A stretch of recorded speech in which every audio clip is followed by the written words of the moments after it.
Viewers, আশা করি সবাই ভালো আছেন। নতুন একটি ভিডিওতে আপনাদের সবাইকে স্বাগতম। জাস্ট কিছুদিন আগে আমি আপনাদেরকে স্পাউস বা ফ্যামিলি ইউনিয়ন অ্যাপ্লিক্যান্টস যারা তাদের ডকুমেন্ট সাবমিশন ইমেলের আপডেট দিয়েছিলাম। তো গতকালকে 21 এমবেসি আবারও ডক সাবমিশন ইমেল দিয়েছে। নর্মালি হচ্ছে অ্যাজ ইউজুয়াল হচ্ছে ডিসেম্বরের লাস্ট উইকে নতুন ডক সাবমিশন দেওয়া মানে এটা খুব রেয়ার। সো এটা ভালো জিনিস যে দিলে অ্যাটলিস্ট ব্যাকলগটা কমবে, ওয়েটিং পিরিয়ড কমবে। যারা অ্যাপ্লিকেন্টস আছেন দীর্ঘদিন ধরে ওয়েট করতেছেন ফ্যামিলি ইউনিয়ন ভিসার অ্যাপ্লিকেন্ট যারা আছে তারা অলমোস্ট 2 বছরের মতো ওয়েট করতে হইতেছে, যেটা আগে অনেক কম ছিল। এটা আমাদের চোখের সামনে মানে 1 মাস 2 মাস 3 মাস 4 মাস 6 মাস করে বাড়তে এখন 2 বছরে গিয়ে ঠেকছে। তো গতকাল 21 ডিসেম্বর লাস্ট ডক সাবমিশন মেলে আমি যেটা বলছিলাম যে 16 অক্টোবর পর্যন্ত কভার করছিল। সো গতকাল 16 অক্টোবর থেকে 24 অক্টোবর 2023-এর অ্যাপ্লিকেন্ট যারা আছেন এই 7 দিনের মোটামুটি 7-8 দিনের যে অ্যাপ্লিকেন্ট যারা আছেন তাদের ডক সাবমিশন ইমেল দিয়েছে। তো অক্টোবরে মোটামুটি অ্যারাউন্ড 50 জনের মতো অ্যাপ্লিকেন্টস আছেন ফ্যামিলি ইউনিয়ন বা স্পাউস ভিসার।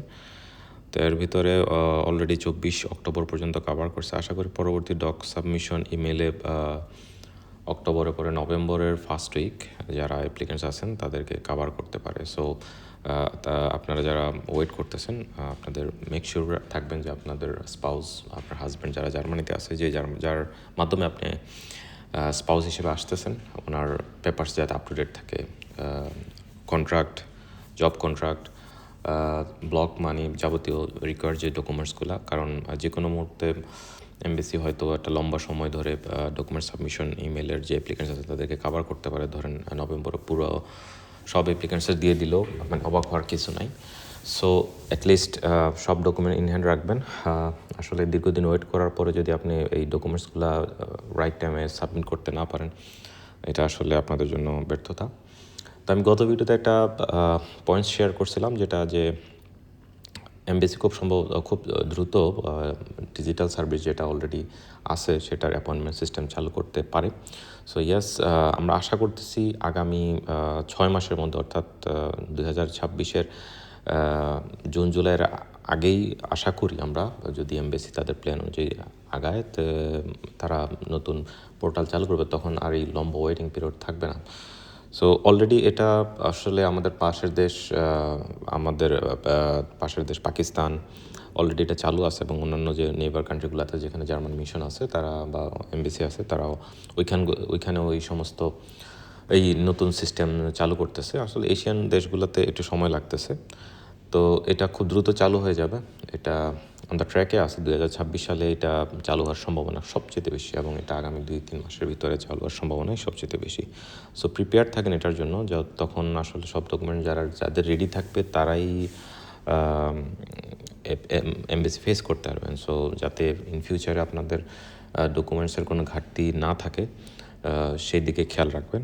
সো পরবর্তী যে অ্যাপ্লিকেন্ট যারা আছেন, এখানে আমি একটু টাইপিং মিস্টেক বা আগের যে টেমপ্লেটটাই রয়ে গেছে 16 অক্টোবর থেকে অনওয়ার্ডস, এখানে হবে 24 অক্টোবর পরবর্তী, 24 অক্টোবর সহ পরবর্তী যে অ্যাপ্লিকেন্টস যারা আছেন তাদের ডকুমেন্টস রেডি করবেন যথাযথভাবে। আশা করি আপনার ডকুমেন্টস সাবমিট করবেন, এবং আশা করি ভিসা পেয়ে জার্মানিতে আসবেন, এবং প্রপারলি সব খোঁজখবর নিয়ে সব কিছু সাবমিট করবেন। ফেক কোনো কিছু জমা দিবেন না, তাহলে আপনার জার্মানি আসার পথ বন্ধ হয়ে যেতে পারে। কোনো অ্যাডভাইস বা কোনো পরামর্শ রাখলে বা আপনাদের ইনফরমেশনের প্রয়োজন হলে প্লিজ কন্ট্যাক্ট করবেন। আমি আমার নলেজ অনুযায়ী যতটুকু ইনফরমেশন আমার কাছে আছে আমি আপনাদেরকে হেল্প করার ট্রাই করব। আমাদেরকে ইমেল করার ঠিকানা aerofidar.de@gmail.com। এখানে আপনারা ইমেল করতে পারেন, অনেকে কমেন্টস করতে না চাইলে। তো এই ছিল আজকের ভিডিও। ভালো থাকুন, সুস্থ থাকুন। পরবর্তী ভিডিওতে আবারও দেখা হবে। আপনাদের সবার জন্য শুভকামনা।